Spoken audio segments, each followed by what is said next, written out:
Welcome to Money Majlis with Suvo Sarkar, where the future of banking, finance, and fintech is debated with the world's leading voices.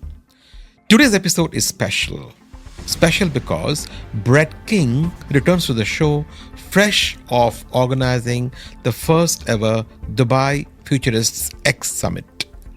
Brett and I have known each other for over 2 decades, and every conversation with him uncovers ideas shaping the world of tomorrow. We'll deep dive into the transformations upending banking, AI's impact, the fate of physical branches, the new breed of digital challengers, Middle East megatrends, and what it means to bank in a world gone branchless. If you're in finance, technology, or simply care about how money moves, this is an episode packed with practical insights and provocative questions. But before I start, here is a message from my wonderful sponsors.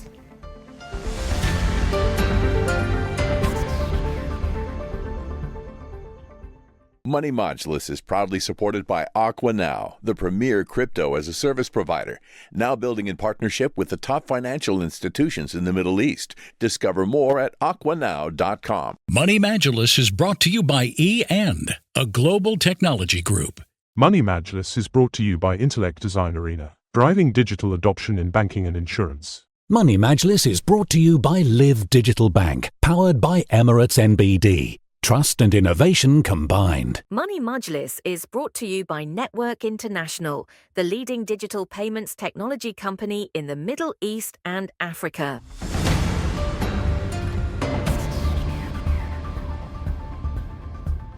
Brett King is quite simply the king of banking futurism. He stands as the world's most cited financial futurist, 8 best-selling books, a fintech founder with 3 million plus users, keynote speaker at over 100 events annually, and host of podcasts downloaded in over 180 countries. His new book, Branch Tomorrow, takes his boldest stand yet. By 2030, half of US bank branches will vanish. Yes, will vanish. And the Middle East, Asia, and Europe can't be far behind. Brett's research is cited in boardrooms, government policy meetings, and global summits. He has advised the White House, the EU, and GCC governments on financial innovation and digital transformation, earning him induction into the FinTech Hall of Fame. His career spans roles as a coder, consultant, entrepreneur, and pioneering founder of WeBank, the US's first mobile app-based bank. Brett also hosts 2 top-ranking podcasts, Breaking Banks and The Futurists, downloaded in 180 countries. He shapes industry debates not just as a speaker and author, but as a true community builder. Witness his leadership at the Dubai Futurists Summit earlier this week, where top global minds debated quantum, AI, space, longevity, and finance under one roof. What makes Brett unique is his ability to forecast and articulate disruptive change with clarity.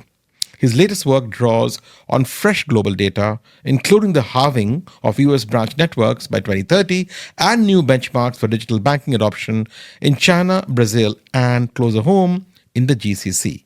He's an optimist at heart, convinced that technology, if well governed, can deliver unprecedented inclusion and personalization. Today, as banking faces an existential crossroads, Brett's insights are essential for financiers, for innovators, for regulators, and for anyone wondering what the next decade holds.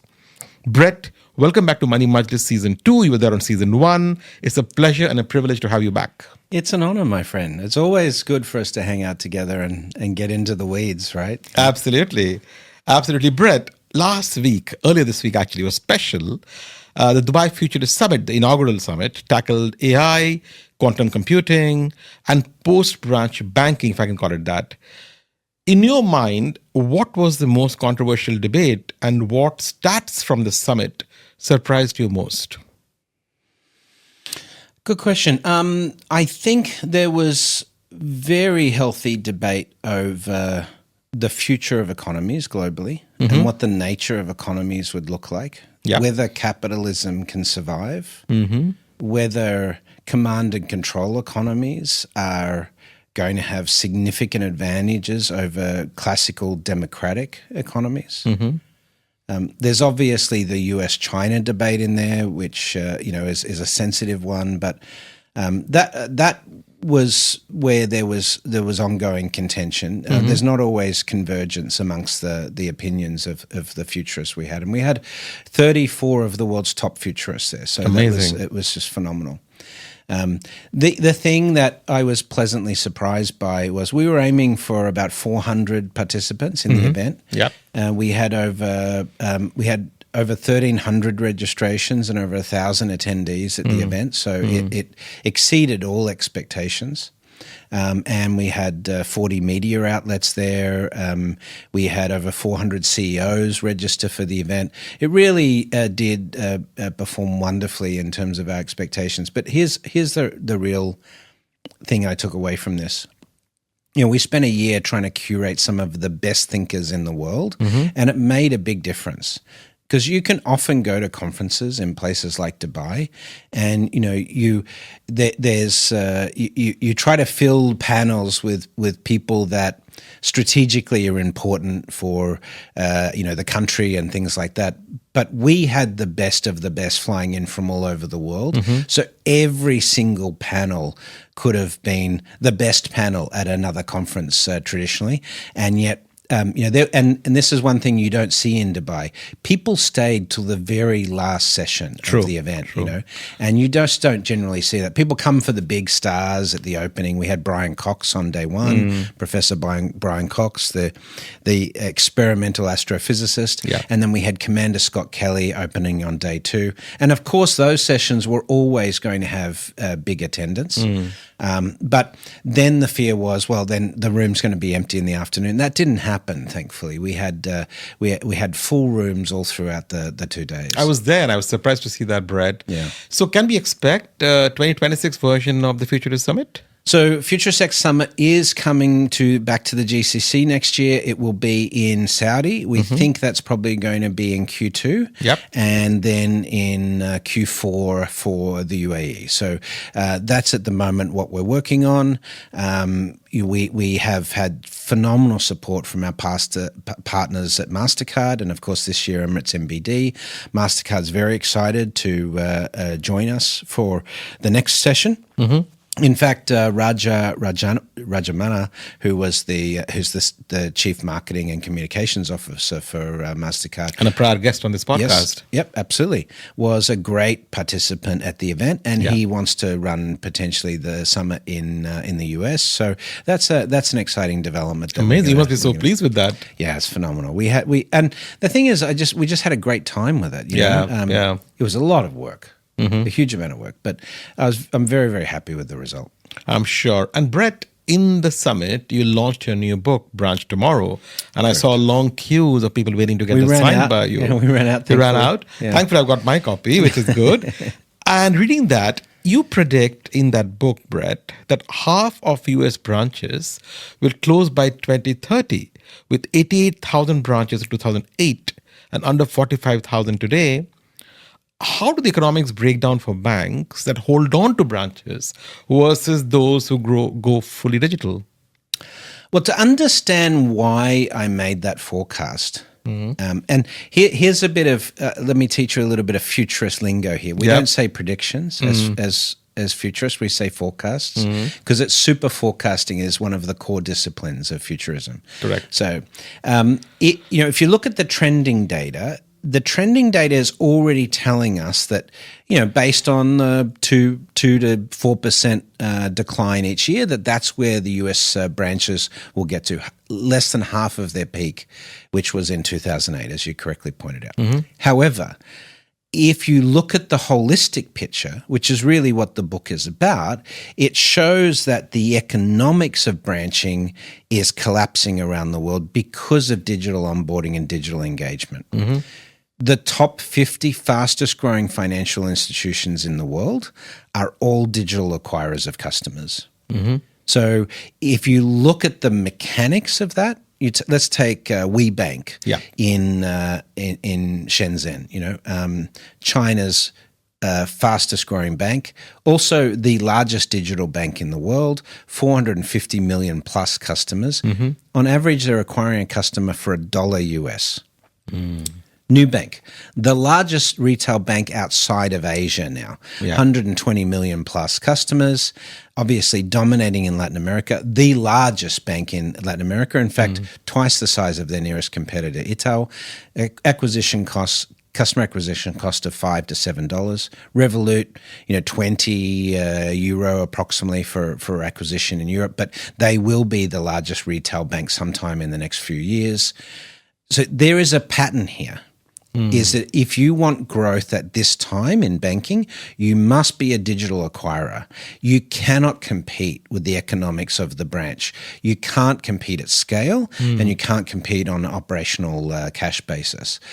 So that obviously means that we've seen market share shifts already in those markets. And to be fair, for Nubank and WeBank, they've created entirely new markets because they've bought in unbanked into those markets. And that's certainly going to happen in the GCC as well, with Barak in Saudi, for example.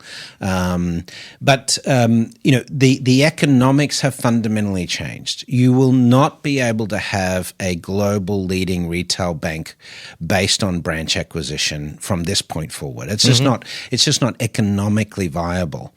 So that means if you're going to continue with branches at the moment as a bank, you're looking for a solution to that economics problem with real estate rather than saying, well, engagement and acquisition of customers has already shifted to digital for the world, and we need to adapt. But Brett, skeptics will argue that number of customers is all well and good, and those numbers are correct. You had a number about 20 top retail banks, which are conventional, versus 20 top digital banks. But that does not necessarily translate to revenue share. What is your answer to that? Are these banks, if you look at the top 20 revenue banks in retail versus top 20 digital banks, what is the comparison? Well, WeBank and Nubank are significantly more profitable per customer than traditional players. So, it's just a matter of time. Let's put it 10 years ago. 10 years ago when we were talking about this, and we discussed this on Breaking Banks. Correct. Because, we just lived then. That's right. Exactly. Yeah. And, which of course I was happy to consult with you on back then. But, when we discussed this, the arguments back then were, these neobanks, they're not profitable.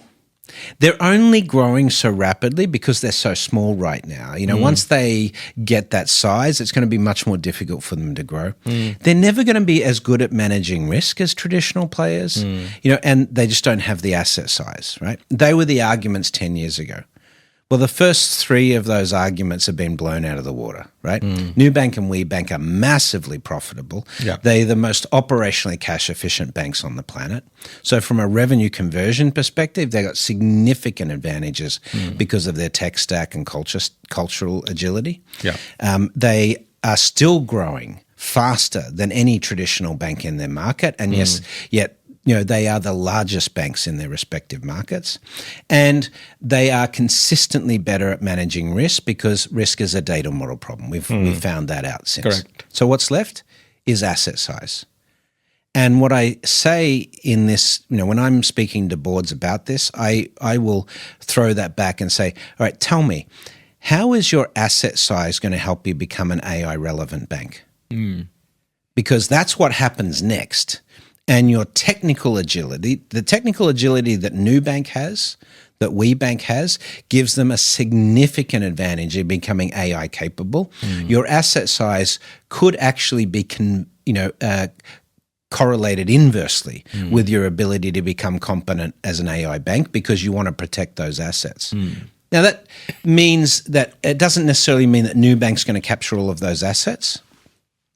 But here's the other thing to recognize, is that shift in customer engagement is actually the same shift we've seen in behavior with millennials, Gen Zs and alphas in particular, where the way they engage with financial services is very, very different from, their predecessors, in that they don't think about a banking relationship as this full suite of banking services, a primary banking relationship, and I'm going to get all of these things. They think about financial services like they think about their app ecosystem on their phone. Oh, I need to do this. What's the app I need for this? And agentic AI is going to further reinforce that, where they just ask their agent, solve this problem for me today.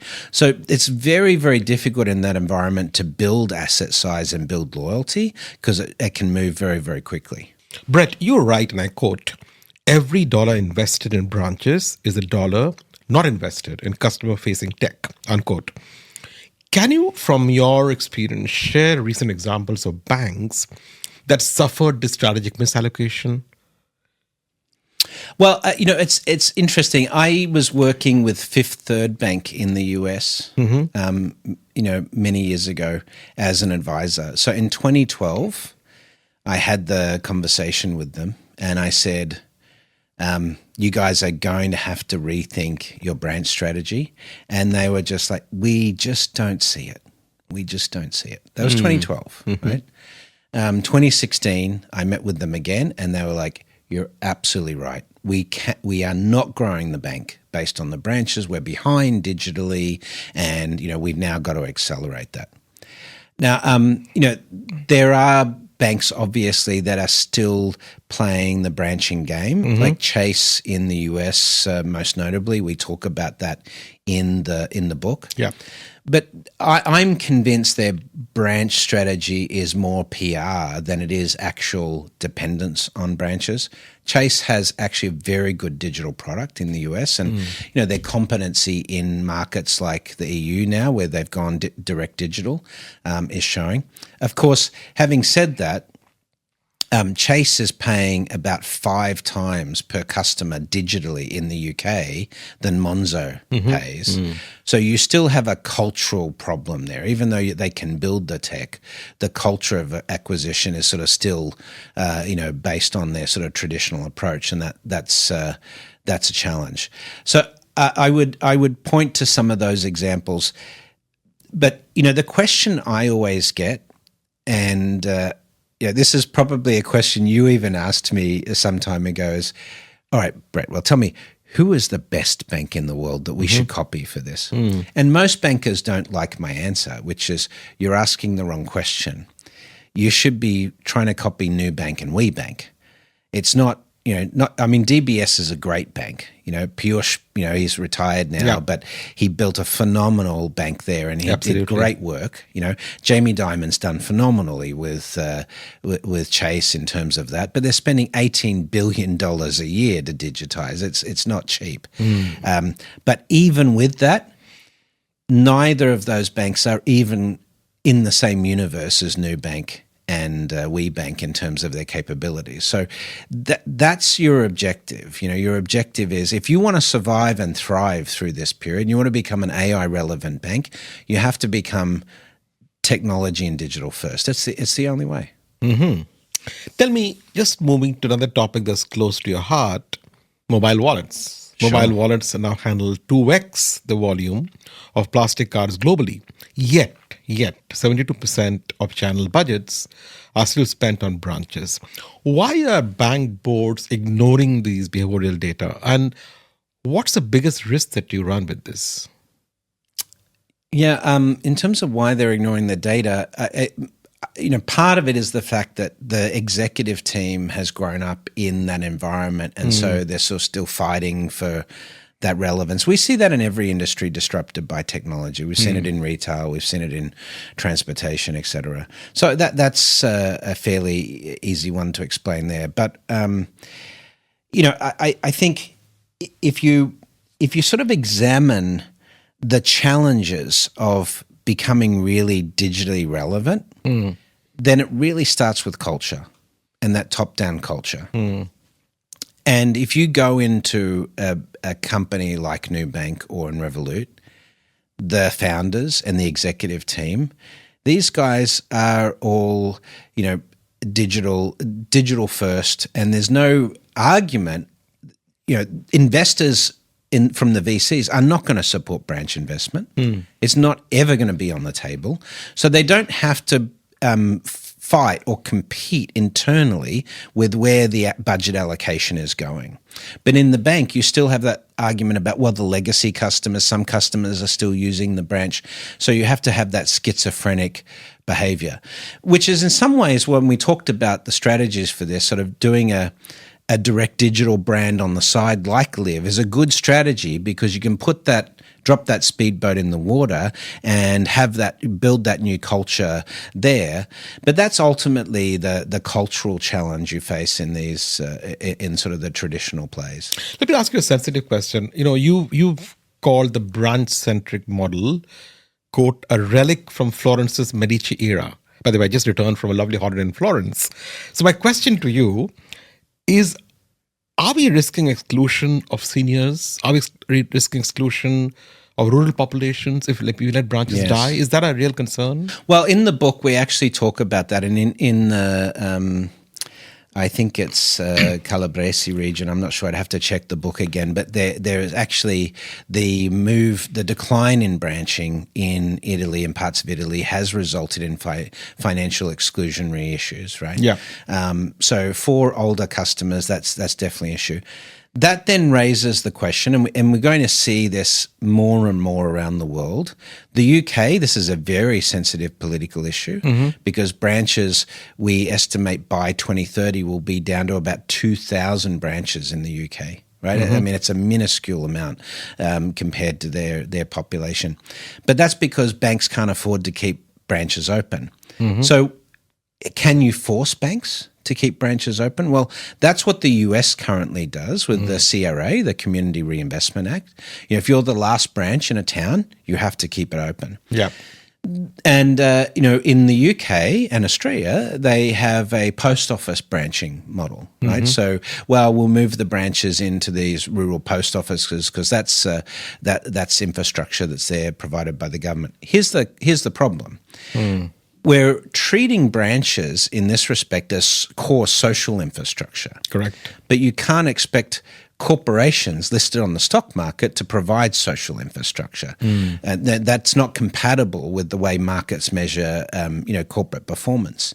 So that's a mismatch in terms of the regulatory environment, and as you say, the social commitment, and that's something the government needs to sort out. Do they pay banks to keep branches open, give them tax breaks or incentives, or do they shift it to the post office model to support that?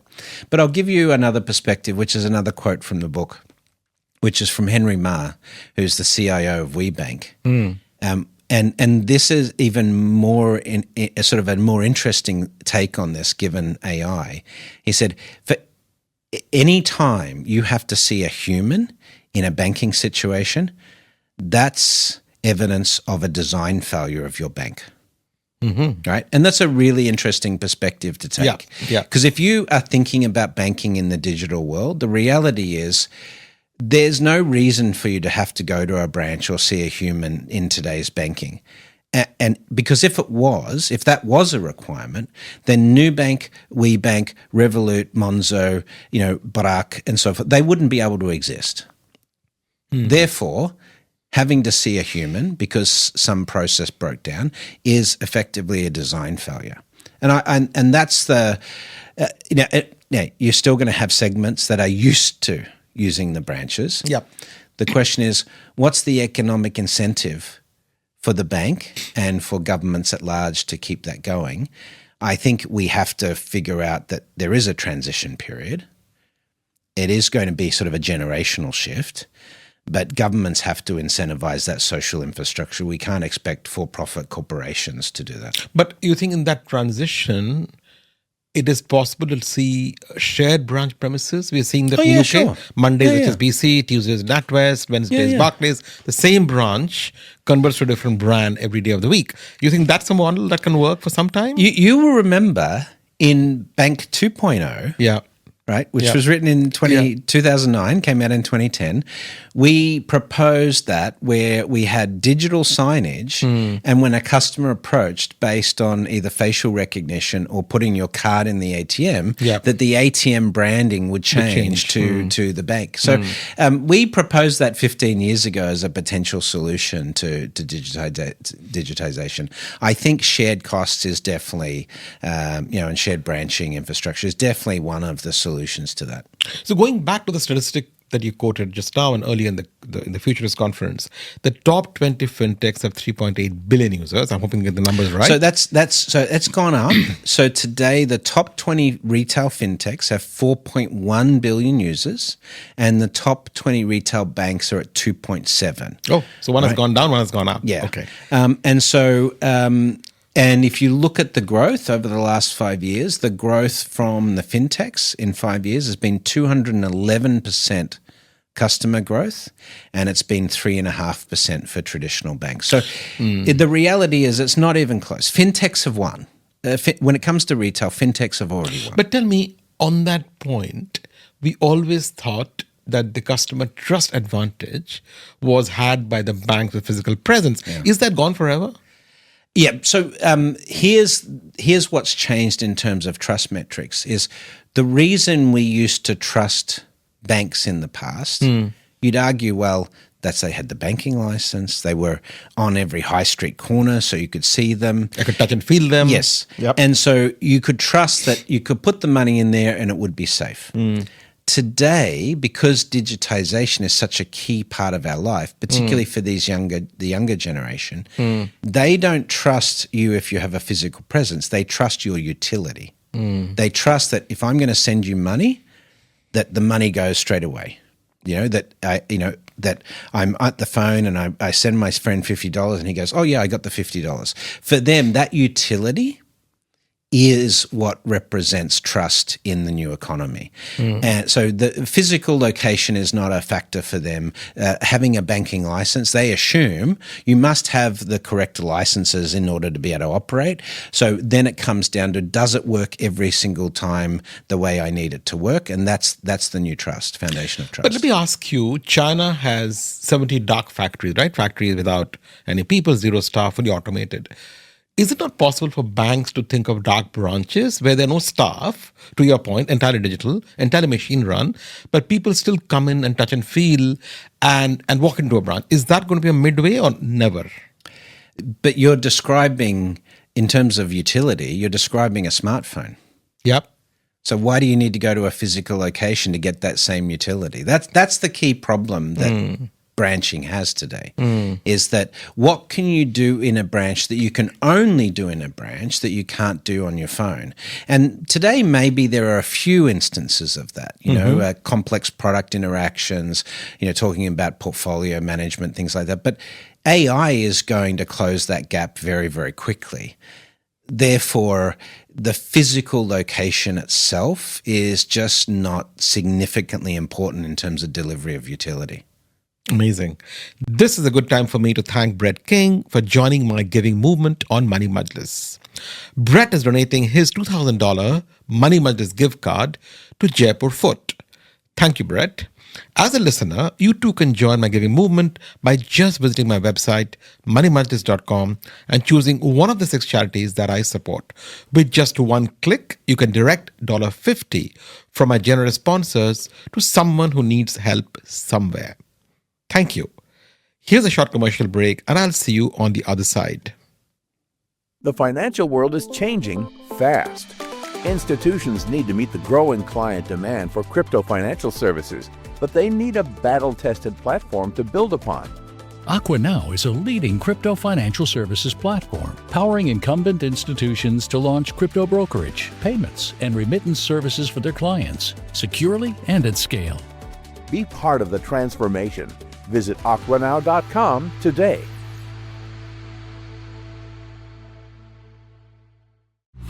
The end touches your life in more ways than you can imagine.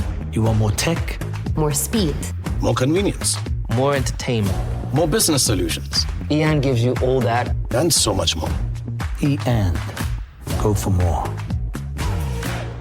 Parents teach their children to talk, to walk, to ride, to read. So why not teach them about managing their money? Introducing the all-new Live Light app, designed to teach 8 to 18-year-olds good money habits. A free and totally secure app designed for them that's always under your control. Top up their cards, set limits, assign tasks, and reward them with allowances. Download the LiveX app to open a Live Light account in minutes, and the first 50 dirham allowance is on us. Visit live.me today. Live Digital Bank by Emirates NBD. Trust and innovation combined. T's and C's apply. Money Majlis is brought to you by Intellect Design Arena. Intellect drives digital adoption in banking and insurance. Leverage emac.ai, the most comprehensive, composable, and intelligent open finance platform for banking and insurance transformation. Intellect Design Arena. The end touches your life. In more ways than you can imagine. You want more tech, More speed. more convenience, More entertainment. more business solutions, And gives you all that. and so much more. And go for more. Money Majlis is brought to you by Network International, the Middle East, and Africa's digital payments champion. We make business happen and economies prosper by simplifying commerce and payments. Trusted by over 250 banks, fintechs and telcos, and 130,000 merchants in over 50 countries. Bringing you tomorrow's payment solutions today. Welcome back. On today's Money Majlis, recorded on the sidelines of the Dubai Futurists X Summit, we are talking to the king of financial futurists, Brett King. Brett, generative AI will reach $1.4 billion of investment spend this year, up 24% year on year. Which areas of banking do you believe will be the most impacted? Well, CEO of MasterCard and Visa have both said that about 70% of discretionary spend will go to agentic AI within the next couple of years. That's a key area. Obviously, semantic AI, chat is already being integrated. That's going to get better fast, but from an overall perspective, in terms of Gen Fi, generative finance with AI, this is pretty undeveloped right now. We do see some initiatives, but it requires a lot of data to build specialized generative finance algorithms. And the key problem is most banks don't have enough data in-house themselves. So you need a scale of data, let's say 100 million customers with their transactions data, or you need to synthetically develop data to do that. So Nubank acquired Hyperplane a couple of years ago. They have a really strong strategic advantage there because they already have 120 million customers. WeBank is working with Huawei or Tencent rather on a generative finance over there. Huawei is generating their own sort of multi-bank Gen Fi capability, but that's about it. I mean, I'm sure there's Casisto in Canada working on something, but there's a few initiatives in this space right now. So that sort of space is wide open for opportunities. The key problem banks have in this is their lack of willingness to cooperate with other banks in terms of data sharing. The US is one market where, we are having fintechs right now, companies like Plaid and others who are trying to access data from players like Chase, now saying that they may not be able to afford to do that in the future because Chase is putting up the cost of access to that data significantly. And that, in my view, is a major strategic error from a regulatory perspective in the United States. US has some significant problems there. I know I'm sort of branching off, but the US is the only G20 nation without a fintech charter, which is sort of mind-blowing, right? We used to think of the US as the most advanced banking economy in the world. No longer. No, in respect to China, they're at least 10 years behind. 10 years, you think? At least.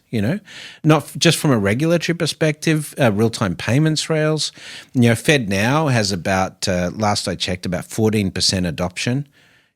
100% of Indian banks are on UPI. 100% of Brazilian banks are on PIX. 100% of Chinese banks are on real-time payments rails. Europe has been on real-time payments for a while. So the US is just way behind. And you can't run AI-based payments on batch based systems, right? So, in fact, I saw some McKinsey data recently, very interesting, 2024. The percentage of accounts opened digitally in the US actually dropped in the last 3 years. Yeah. Which is crazy. amazing. It's crazy. Saudi is running at 70%. Yeah, no, it's crazy. That just sort of shows you. But it's because the amount of support for digital in the US from the traditional players is still very poor. I would say in terms of the number of traditional banks, let's take the, I think it's 4,100 or so, traditional savings and loans. We've got credit unions and other things on top of that. But of those, I would say less than half allow you to still open an account online. Incredible. That's shocking, right? Shocking. I mean, you can open a bank online with every bank in the UAE today, right? Using your Emirates ID. Correct. And sometimes it's a bit hit and miss, right? But having said that, that basic functionality has been there for a while now. US since we launched Live in 2017, it's been there. US still doesn't have that capability across the country. It's quite surprising. But coming back to AI, Brett, are there any downsides in your mind of using AI in banking? Are you worried about risks like data privacy, model bias, cybersecurity? Yes, all of the above. There are obviously issues, but we're going to solve those issues pretty quickly, like the hallucination aspect and things like that. Again, this is why we need generative finance models and investment in that, to ensure that on the transactional side, at least, that we have dependability. Ross Dawson, who was at the Futurists X Summit, has a very good model for human authorization built into agentic AI models, which I think was quite impressive when he shared that. So I think there are ways you can mitigate that risk. On the cybersecurity side, I actually think that's probably we need to flip that, because every time we add new technology in to payments, the biggest cyber risks either come from internal within organizations or social engineering of the weakest link in the system, which tend to be traditional plays. The weakest link in cybersecurity in banking right now today is either internal fraud, because the biggest fraud in banks has been internal, or it's phishing with passwords and social engineering to get passwords. Passwords themselves are now, legacy infrastructure where there are major security issues. So we need to move to biometric capabilities, multi-factor authentication, and using these types of signatures. And we need to do. We also need post-quantum encryption. We talked about the Q-Day problem. Coming up at the Futurists X Summit. So Q-Day is when we can break all existing RSA encryption as well. Correct. Let's talk about cost reductions based on AI. Are you worried about a wave of unemployment of bankers that can follow if banks adopt AI rapidly? Or do you believe we will actually create a set of digital first roles across the world? There's going to be a need for digital first roles for many, many years to come. It is really, this is where the cultural agility comes in. It is really going to be a problem, not just in the banking sector, but in many different sectors for this techno unemployment or skill set shift. Correct. There. We're even seeing it right now in coding. Zoltan Istvan, who was one of the speakers running for governor in California right now, he was interviewed on Dubai 100.3 the other day, and he made a really interesting point. Everyone's looking at the H-1B visa issue in the US and the $100,000 levy as this major issue. How are these companies going to get these technical resources? But the Trump administration actually understands that's not going to be a problem very soon because AI is going to be taking those jobs, right? Really? And that I thought was a really interesting observation.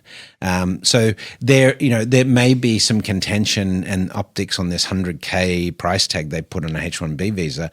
The key problem for the industry as a whole is we're just not going to need human coders in the same way we have over the last 20 or 30 years. And the same is true of banking. There's 90% of jobs within banking over the next 20 years that are at risk, but there's a whole lot of new competencies that we need to build. You said 90% the next 20 years? Yeah. And 20 years, right? That's a big time frame. But there's all these new jobs we have to create. This is why you have to really frame it as banking from this point moving forward is digital. It's not even like it's half and half anymore. It's like 80% of what banking does is sort of a digital pursuit. And we are understaffed and underskilled in respect to the core skills we need. Think about how many banks actually have a chief AI officer today. Yeah. How many banks have the ability to deploy AI agents today? This is something that banks should have had a couple of years ago, and we got to build all of that capability from scratch. It's net new technology infrastructure. It's net new skill sets. Brett, in the Futurists X Summit, we had some debate about AI versus humanity, right? And does one cancel the other? How do you respond to critics who say tech, especially AI, removes humanity from banking? With AI itself, I think AI is misunderstood in that way. AI is compressed humanity. Right? We've trained these LLM models on the human experience, on human behavior. At the very heart of the design of artificial intelligence is artificial neural networks. We've tried to replicate the way the brain thinks, the way cognition and reasoning works. Correct. And we've done that. There's perceptrons and there's backward propagation weighting systems and all of this at the back of the AI. But what we're trying to do is we're trying to take all of human learning and human behavior and compress that intelligence down into a way to more efficiently operate intelligence at human scale or beyond. But so when you think about AI as technology versus humans, AI is actually like the compressed intelligence and behaviors of humans, put into that technical lens. So it's not really fair to say it's one or the other. Having said that, there is a risk, as we've seen with digitization in the past, that we can have exclusion, we can have, where you can't find a solution. My girlfriend was trying to get her tax return from Australia, and she's not a resident in Australia anymore. She was there on a working holiday thing, and the tax office could only allow you to get your records if you had certain types of identity documents, which didn't fit her use case, and there was just no solution to that problem. That's a recent example that I is close to home. So there are those sorts of issues, but here's where I say that if you look at what we discussed at the summit, there was a very clear message about humanity and AI working together on this, and that's what we've got to get right. And when you sort of think about that, I say to people, you have to look at AI as a collaborative tool, as a superpower to enhance your career, enhance your business. You heard me say it from the stage the other day. There are two types of people in the world today, right? Those who are using AI to improve their company's performance, enhance their career, become more competitive. That's the first type. Second type are those who are going to be displaced by the first. Very well said. Since we talked about collaboration, talked about your girlfriend, and talked about AI, let me ask you the story about the world's first AI-driven toothbrush, which was launched at the Futurists X Summit. Tell us a bit more how that came about, Brett. So I was in Sydney. I had a dental emergency and ended up having to go into a clinic and ended up getting a root canal. And I met this very interesting dentist. She was there, and we were discussing the future of dentistry, as a futurist. Yeah. So I was talking about Japanese remineralization of tooth out of Osaka University, and using CNC machines for creating 3D printed crowns and these sorts of technologies. And she was like, this is weird for a patient to talk like this. And we continued that conversation. And we ended up meeting a few days later and talking about the global problem of accessibility to dental care. Yeah. And what I didn't realize is that over 3.5 billion people suffer from, have never visited a dentist, have no access to oral health care. And so out of that was born this concept of an AI-based toothbrush, LumaBrush. Yep. And Julia Micklin, my business partner in this, and who is the founder and CEO, we've been working on this now for the last just over a year, and we just launched the LumaBrush at the Futurists X Summit. It's the first AI-capable smart brush. We have an AI model that we've built on over 25,000 digital scans of teeth around the world, places like Brazil and Thailand and elsewhere. And now we have an AI model that is about 80% accurate in detecting cavities, detecting tartar, gum disease, and these sorts of problems. So we're hoping that we can bring this to the world as accessibility to dental care. And the big advantages are you can just at home use this camera, which attaches to the toothbrush, scan your teeth, and will tell you when you need to go to the dentist. Amazing. Amazing, Brett. So I was lucky to get a free sample of the LumaBrush at the Futurists X Summit. But for our listeners, can they go to the website and get it? Or? Yeah, so we're taking pre-orders for the next brush right now. Certainly they can check it out, and we'd appreciate any feedback on the product you might have too. Good. That's an interesting story, Brett. Let me now move to the other hot topic today for millennials and Gen Z, which is sustainability. In your mind, how important is this focus for future banks? I read somewhere that green banks outperform peers 14% in digital user adoption. Should banks chase ESG ratings, or should they focus on profitability? Look, I think generally when we think about industry more broadly, and we think about where the economies, the global economies will go. We discussed this at the Futurists X Summit quite extensively. The fact that every economy is going to have to be sustainable in the future. So I think if you're looking in the 2040, 2050 time frames, the concept of GDP growth will have disappeared. Because it's not going to be compatible with the sort of ecological challenges and so forth we have. For example, climate mitigation and climate resilience, infrastructure resilience, could be 30, 40, so it's maybe 60% of global GDP could be spent on climate mitigation. We're projecting 1.6 billion eco-refugees by 2050.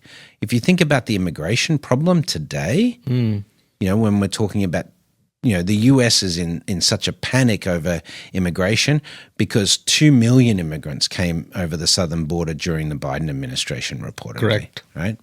Europe, was I don't know the numbers, but maybe 5 million over the last 10 years because of the Syria conflict and other things like that. Could be low. We're talking about 1.6 billion people by 2050. That's only 25 years away. So what do? Well, we can't, at that scale, you can't secure your borders. You can't stop people from coming in. So you need another solution. You need to build cities for refugees to relocate to. You need to have mass transport. You need to have food security for these people. That's going to be a major reason for eco-refugees. So you need to have food production capabilities that are completely changed in the midst of major ecological stress on the existing agricultural systems. So we need a global consensus plan. Thinking that you can stop immigrants from coming, that is not going to work past beyond maybe about the next 10 years or so. After that, you're going to need a plan, and that's going to need consensus. And in today's world, that's very difficult to imagine consensus building around these things. On the other side, you've got competitive immigration. Dubai is seeking gold visa applicants, digital nomads coming into this. There are 60 countries around the world today competing for the best immigrants in the world. 60, is it? Yeah. I didn't realize that. US has now got their gold visa. I think it's $2 million for that. Portugal, Spain, Bangkok and Thailand. There's many countries now that are offering this types of incentive programs, digital nomad programs, like the DT visa in Bangkok in Thailand. Indonesia has something similar. So this is, we are seeing a lot of countries trying to attract consuming talent. And with the H-1B professional visa talent. new pricing, that becomes more relevant than before. Absolutely. And, if you then throw in something like universal basic income, Right. because of technology and employment, Yeah. how many people, if they're getting paid a UBI, would choose to travel around the world instead of just staying in their home country? That's also going to increase people movement. Let's face it.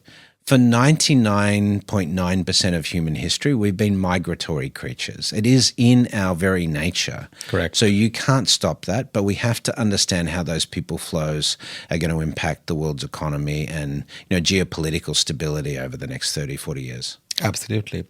Brett, let's now turn to regulation. You talk to a lot of regulators across the world. We've seen regulators in the UAE, KSA, and elsewhere putting up fintech sandboxes. In your mind, what are the regulatory policies that are still blocking true digital innovation? What can central banks do better? Yeah, that's a good question. The nature of regulation itself, I think, is a problem in that we see, regulation has a supervisory role, it has a policy role, and it has a policing role today. Yes, there's laws as well, but you could frame that in the policy area. But all of that is essentially going to move to technology infrastructure.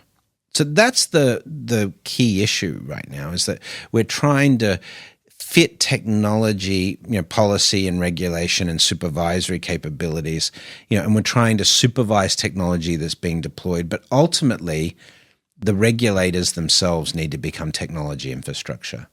And that, of course, means that regulators must become completely new structure or organizations from what they've traditionally been.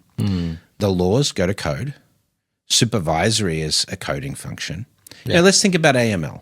FATF, the 40 rules for FATF and Correct. all of those things. You think about, the suspicious transaction reports and highlighting these big sheets of paper and finding that $10,000 transactions and whether it's suspicious, whether we should pass it through. That's all going to go to code. You for AML, you're just going to treat it like a network problem. Identify a suspicious actor, isolate them from the network so they can't do any more damage. It's not going to be there's not going to be humans involved in that process at all. So what do you talk about with regulators when you see them? What is the contentious topics that you cover when you see regulators in this region or elsewhere? I think just what we talked about, that you have to become technology-first organizations, just like the banks that you are regulating are having to do that already. Regulators must do that also. And some regulators have got this figured out. I will say, I've been working with the Assistant Governor Saif at the CB UAE. I'm on the Nebraska Open Banking Committee with the team there. We had Paul Kairouz speak at the summit. Correct. So UAE is a great example of a central bank thinking about this. The Saudi Monetary Authority and the central bank there, I think, are doing that work. Of course, Vision 2030 has pushed that along a little bit. I think they're a little bit behind the UAE. Singapore, our good friend Sapenda Mahanti, who heads up fintech there, has been really one of the top people in that cycle. The FCA in the UK, they're all regulators. The Chinese regulators are all good examples of that. I don't know how you fix the US. Because the US, you have not only the problem of the fact there's 70 regulators in the US that manage banking, but you have the federal and state system. Correct. And, if you're going to digitize and create regulatory infrastructure, you're not going to create 70 sets of technologies. You have to have sort of a coherent technology infrastructure approach. And you can't have that with the regulatory arbitrage that they have there with all of those different structures. So I don't know how you solve that in the US. EU will be easier. But yeah, it's a complex problem. Coming back to innovation, Brett, in your mind, what's the next killer app for consumer banking? What are you most excited to see coming next? Biometrics, smart glasses? Yeah, so I mean, I've talked about smart glasses for a long time, at least since 2015, right? And I think certainly smart glasses are going to once again reinvent banking. You know, when Steve Jobs introduced the iPhone and the whole app thing, that was certainly that has led to the creation of all these fintechs, mobile-based banking, and sort of really changed. You know, if even in the UAE today, I'm sure that's the same. But for every one interaction with a human in a bank branch, there's about 500 digital interactions with a bank today. So it's not even close. And then if you think about, well, how does that work with smart glasses? The competency of delivering banking on smart glasses is an entirely new competency. You're not throwing your mobile app up in someone's face. Yeah. You have to have it much more contextualized, much more concise. So the examples I typically give are you walk into a grocery store and you see an alert on your smart glasses saying, "Hey, Suvo, it looks like you don't have enough cash for your groceries today. I know this isn't a problem for you, brother, but do you need some more cash?" Because it knows how much you spend on groceries, and it knows you've walked into a grocery store, and then it helps you solve that problem. Correct. Or you're in downtown Dubai, and you walk into a listed property because you're looking for property, and you have a home financing offer pop up on the screen, or it tells you your parameters of what you can actually afford, and it does that automatically. That sort of contextualization. That again is an entirely new skill set, but think about the implications of that.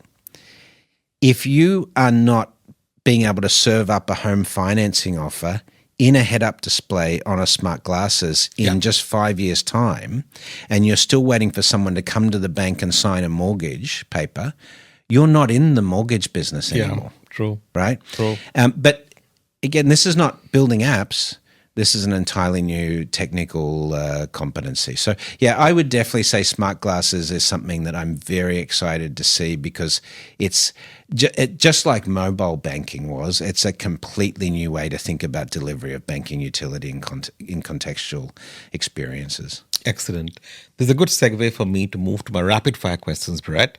I'll ask you a series of questions, some fun, some not so much fun. And you'll have just 10 seconds to answer. Just quick answer. Don't overthink. Whatever comes first to your mind. In your mind, what's the most overhyped fintech trend in 2025? Cards in wallets. Really? Which regulator impresses you the most? I think probably the FCA with their tech sprints has been one of the most major developments that's been copied by regulators around the world. Quantum computing in banking, a game changer or just a buzzword at this point?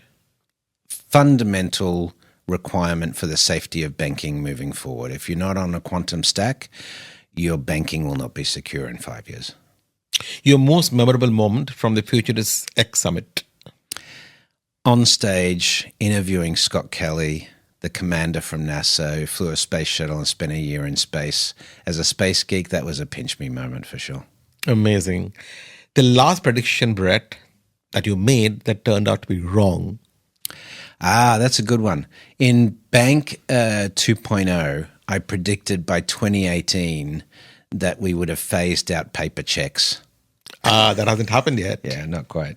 What's one major risk banks aren't talking about enough?